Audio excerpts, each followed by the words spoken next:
What's up, everyone? Welcome to this day in Philly sports history for January 10th, 2023. And before we get into the Philly portion, I just want to say some good news yesterday with the whole Damar Hamlin situation. He did leave Cincinnati Hospital and is back in a hospital in Buffalo now, which is amazing. It's been a week since everything happened on that Monday night game. And with that being said, and with that the new news now that he's back in Buffalo, it's been really great to see everybody kind of come together for a common cause and a common good. I mean, it's no secret I'm not getting into a political rant here, but we're very divided and very just at each other's throats. And it was very nice to see everybody come together and just have like a common goal and a common thought process, and just everybody just came together. It didn't matter what your beliefs or anything was. Everybody was rooting for this guy. So my ask for you for the next few weeks is to just keep that same love and energy that we had for the past week for Damar Hamlin, and just keep that going, because it's been nice. And to be completely honest, nobody's really, you're going to have your outliers anyway, but like everybody came together, nobody's fighting, nobody's arguing. So let's just keep that love and energy and positivity going. And as I mentioned last week, just try your best to go out and just learn something new about somebody that's different from you, and keep that love going, and just have a positive outlook, and good things are going to happen. And that's just my little rant for today. It seems like Tuesday now are my rant days, but that's okay. All right, back to Philly. I don't know what the Flyers are doing, but they shut out the Buffalo Sabres, who were a pretty good team, 4-0 last night. So they're inching dangerously close to that fringe playoff team, which we don't want them to be, because the way this team is constructed, it's not good. They need to get new players in there. They have some shitty contracts, and this is just right now, this is the worst possible scenario. So we've been monitoring this, and now we're on heightened alert now. This is not good. They've won 5 of their last 6, I think it is. So this is not what you want when you're playing to get a higher draft pick, and you have a team that is loaded with bad contracts, and you don't really have a core bunch of guys yet that you're going to build around. You have a goaltender, you have a couple pieces here and there. So this is not good. Sixers back in action tonight down at the Wells Fargo Center against the Pistons. Philly's still making moves. They made a trade yesterday with I think it was the Giants. I should have known this, but I'm pretty sure it was the Giants. I was looking at so many different things yesterday, but they picked up a guy, Junior Marte, who's a 27-year-old reliever, but it has some nasty stuff. And could be a good piece and a good fit for that bullpen. They have those stud guys at the back end, and now they're kind of filling in some pieces here and there. And I like this move because it's a low risk, high reward. And that's what you want with your bullpen guys. And if you look back to 2008 when they won, they brought in guys like J.C. Romero. And they had the back end, but like guys like that were the ones that you came out of nowhere and had good seasons. Even going back to 93 with some of those guys that played really well out of, you had Mitch Williams, but some of those players in that bullpen, and that's what they're working on now, and that's what they need.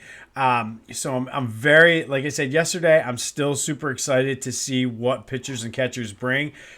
On paper, they're looking good, but I want to see it now on the field, and they've done a few of these moves now with guys that are that high risk, high reward out of the bullpen to go with the studs they have. So good things right now. And like I said, I'm cautiously optimistic. And I've always said that this coming season was going to be their season to make that move anyway. And they kind of accelerated that. And I think they're only going to be better this year with all of the, like Castellanos, the bullpen. And I mean, like I said, it can't sleep on the fact that Bryce Harper is going to be an addition to this team right around the All-Star break. So it's like a trade deadline move. So I want to see it on the field, but on paper, things are looking good right now.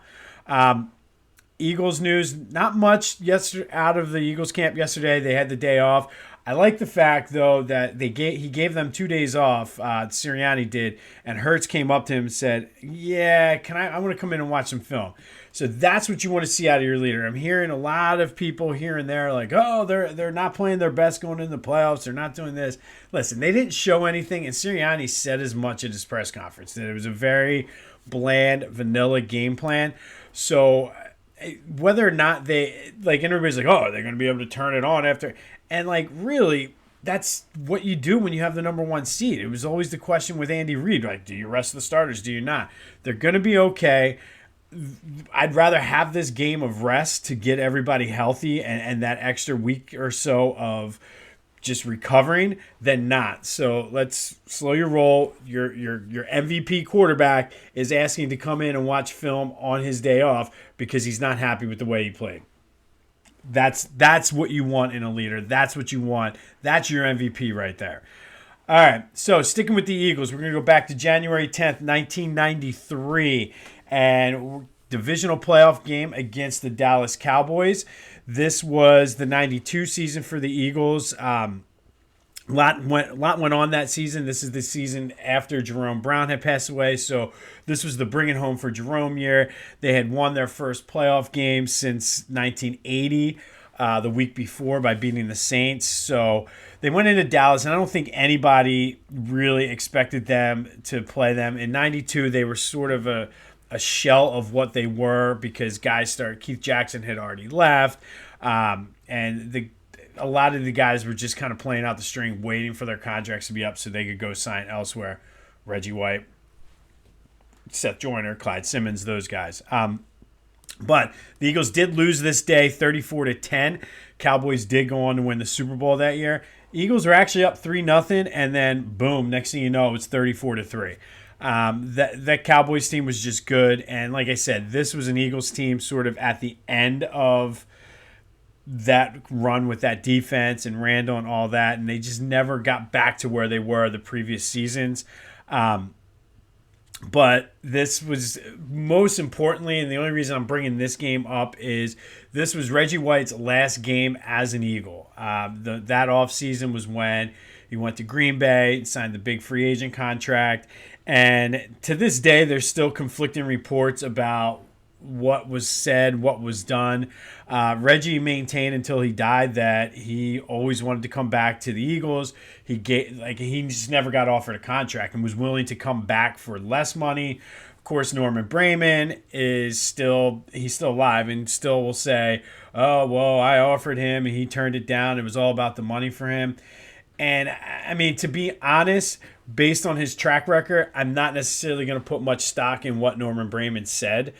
Considering it was all about money for him and he was a cheap guy and ultimately fired Buddy because of money. Like, it's just, he always considered the Eagles an investment, so I'm not going to put a ton of stock in what he said when Reggie, and like, take the religious stuff out because, like, just because somebody's religious does not mean they're more trustworthy. But I think Reggie was genuinely one of those guys that liked playing in Philadelphia, would have stayed. He wasn't happy with getting rid of Buddy Ryan. I don't think he was a fan of Brayman, and not many people were. But I think if they had offered him a contract, I think he would have taken it. And, I mean, maybe it's just me being naive and having the Kelly green colored glasses on and just loving that team so much that my hero Reggie White could not do any wrong. But I don't know. I tend to believe him because why would... I mean, Brayman's track record speaks for itself. But just a couple highlights from that 92 season. Obviously, it was the bring it home for Jerome. Reggie's last year as an Eagle. First playoff win since 1980. First road playoff win since 1949. This was also the season where Vi Sikahema ran the punt back and punched the Giants' goalpost. They had that 7-play goal line stand against the Cardinals. And, I mean, they were still a good team. They just were not on the level of like the Cowboys and the 49ers then. They could have been, and this goes back to Brayman being cheap, which is why it leads me to believe that he never did offer Reggie the contract. But this day in Philly sports history, the Eagles lost 34-10 in the divisional round to the Cowboys in what would be Reggie's last game as an Eagle. Remember, go out, show some love, and keep that energy and just positive, upbeat flowing as we go out through the rest of our weeks. Go have yourselves a Tuesday, and until next time, I'll see you when I see you.